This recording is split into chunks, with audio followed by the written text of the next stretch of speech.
This week on Precision Outdoors, our camera guy Corey's headed to North Dakota to chase some big whitetails. Like Megan said, Corey's heading out to North Dakota to chase big whitetails. He's going to be hunting on his buddy's ranch this week. And from what I've been told, there's a lot of good deer there. Like I said, they're still in velvet. It's early season, first week of September. So I'm going to shut up, turn it over to Corey. He can tell a story because I think it's one that he's never going to forget. All right, everybody. Welcome to the episode where the man behind the camera takes over. My name's Corey Kuchler. I met Wes and Megan and their whole family down in New Mexico last year. And Wes contacted me this last winter to help produce their show. I said, yes, absolutely, not a problem. So we've been kind of doing a few trips here and there this year. So after we got back from northern Alberta with Big Time Adventures, I had a few days to kill, so I met up with my buddy Sam, and he's got a great piece of property that we get to hunt in North Dakota. There's a few bucks that he's been targeting, and it's early season, so a lot of these deer are in velvet or they're just coming out of velvet. So our goal was to go in there and try to get a buck, in velvet on camera.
So we went in there a few nights, had great activity. There were deer all over the place, coming from every direction. So we were just hunting ground blinds with the ozonics units going in there, and it was perfect. Like deer at 20 yards, just cruising through these little fingers of woods and stuff down there.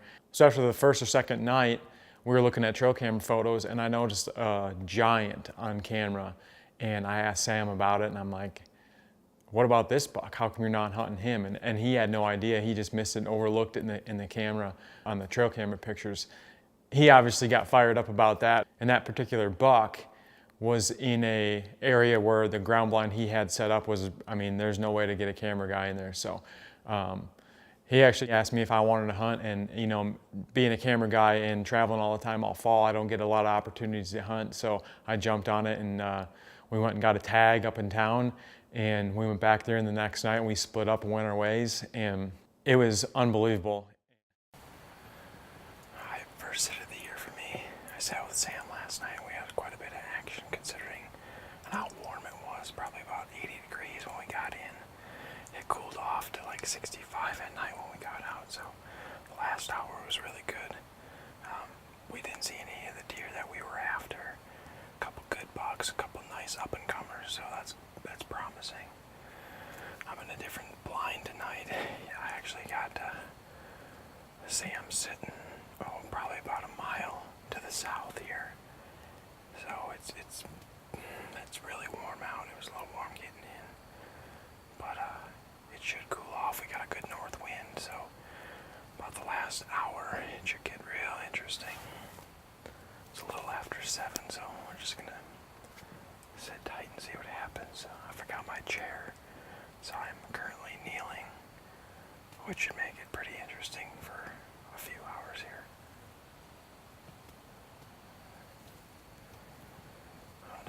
Got my fingers crossed. Let's see if we can't get it done. I'm looking for a nice mature buck in velvet, so I'm probably gonna be pretty picky holding off for something good in velvet. So we'll see. We got one nice buck in here. I guess you could call him a 7-pointer. I don't know. He's missing a brow.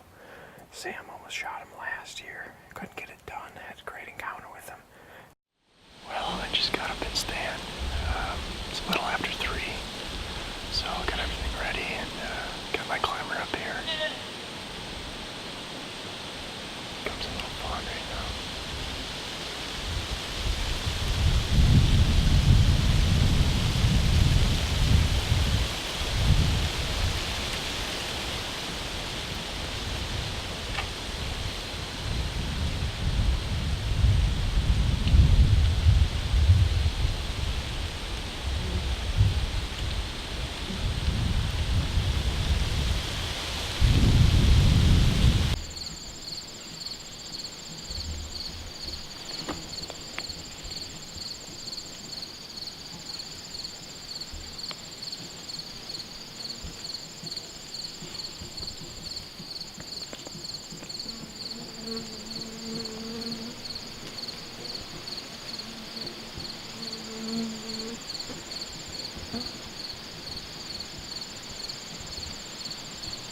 So the actual area I wanted to hunt, there was a buck on that camera that Sam actually tried to take last fall in velvet, and it turned out one night the buck came in and he couldn't quite get a shot at him, and so he went back there the next night, and here the buck comes in, and lo and behold, he's out of velvet. So Sam elected to pass him that night, which I'm very thankful for, because this fall I got to actually go in after him, and he got quite a bit bigger. He kind of something either happened to his brow tine or it grew different, and he was frequenting the area quite often, just about every day. So with high hopes, I went in the first night and sat there. I couldn't believe the amount of game that I saw, whether it was turkeys, pheasants, all kinds of deer coming through there. It was crazy. It was one of the more exciting hunts I've ever been on, one of the most exciting sits I've ever been on. So the second night, we actually got down in there a little bit earlier than we've normally been getting in, and got all settled in. And me being in that blind by myself, I've got to self-film everything. So it's tight quarters, especially when you're bow hunting. But I hung out there and sat tight, and it wasn't long before the deer started moving, and it was almost like the floodgates opened, because they were just coming through like crazy. Next night he shed his velvet, so he passed him up and let him get bigger, and he put on a lot of mass this year, but he lost a brow tine, which is kind of weird. It's like it's there, but it's just like a bump. But we'll see what happens. I'm gonna get comfy.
Make sure to check out Precision Outdoors on Instagram and Facebook.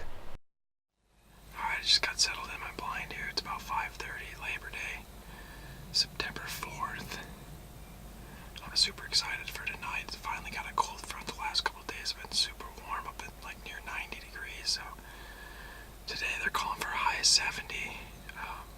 It's a little windy out, but it's not terrible. I think it's supposed to calm down later tonight, so I bet you the deer get on their feet about probably an hour before dark. So we're looking for a real mature 8-pointer in here. He's got a kind of a goofy brow. Sam passed him up last year. He almost shot him in velvet, but just couldn't quite get it done. The next night he came in and go figure, he was out of velvet, so Sam gave him the pass. And this year he's back, so he's in the area, and he's been coming through here pretty regularly. He's headed out to feed, so we'll see what happens tonight. But I got a pretty good feeling with this cold front that we're going to see a lot of deer tonight.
So about an hour before dark, I noticed a deer coming off to my right-hand side and directly downwind, and I had the ozonics going, and that deer never smelt me. So as I got the camera set up, he came through the trees, and there he was, the big 8.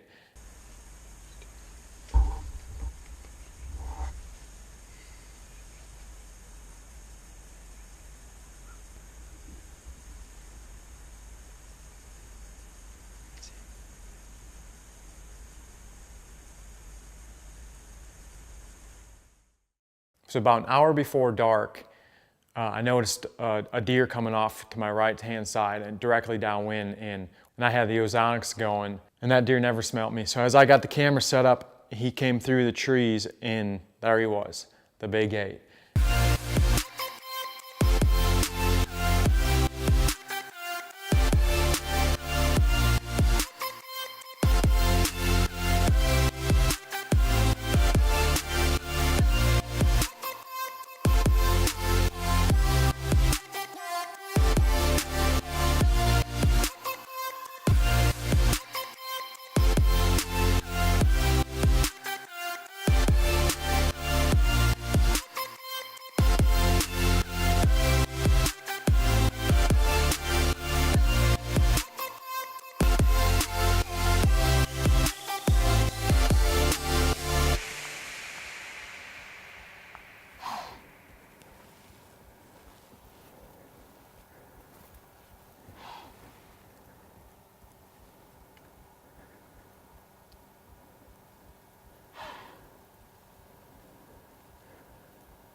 And here it is, Labor Day, down here in North Dakota.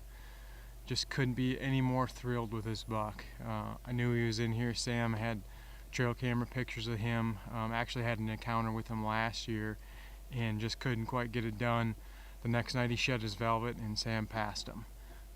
This year he kind of put on a goofy brow tine, kind of a split brow, but we knew he was in here and we just waited for this cold front to come in. And boy, it had the deer on their feet about, I'd say about 8:30. This big boy came in and he wasn't in there long. I almost got busted by a doe, started snorting, and I thought that was it. I thought the gig was up, but he stood there long enough for me to get a shot, and I put it on him, double lunged him, and the Halon 32 did the job. I couldn't be more happy with this buck. Just an absolute beautiful deer. So it's always been a dream since I was a little kid to have a chance at harvesting a buck with velvet, let alone having this opportunity of a nice, big, mature buck. I just couldn't be more happy, and I got to thank Sam for not only putting me in the spot, but passing him last year after he dropped his velvet and giving him another year to fully mature and get a little bit bigger. So that's it for me. I hope you guys enjoyed watching. I'm gonna kick it back over to Wes and Megan, and stay tuned and see what we get into next week. Congratulations to Corey on a great buck. Stay tuned next week as we head to Kansas with our 2017 Youth Hunt winner. Yeah, we're very fortunate enough to donate a youth hunt. K&K Outfitters partnered with us to donate the hunt. They were great to work with through the whole process. Wade actually is our winner. He's never, I don't think at the time he'd ever harvested anything real big, but he was picky. You're gonna see, he was not about to just shoot any deer. But we had a great week. Like I said, you're gonna have to tune in next week to see how it all unfolds, but you're not gonna wanna miss it. Giant buck, and which he ended up coming at like 8:02, so we ended up not being able to shoot him, but we watched him till about 8:30, and then he ended up walking off into the woods, and we wrapped it up.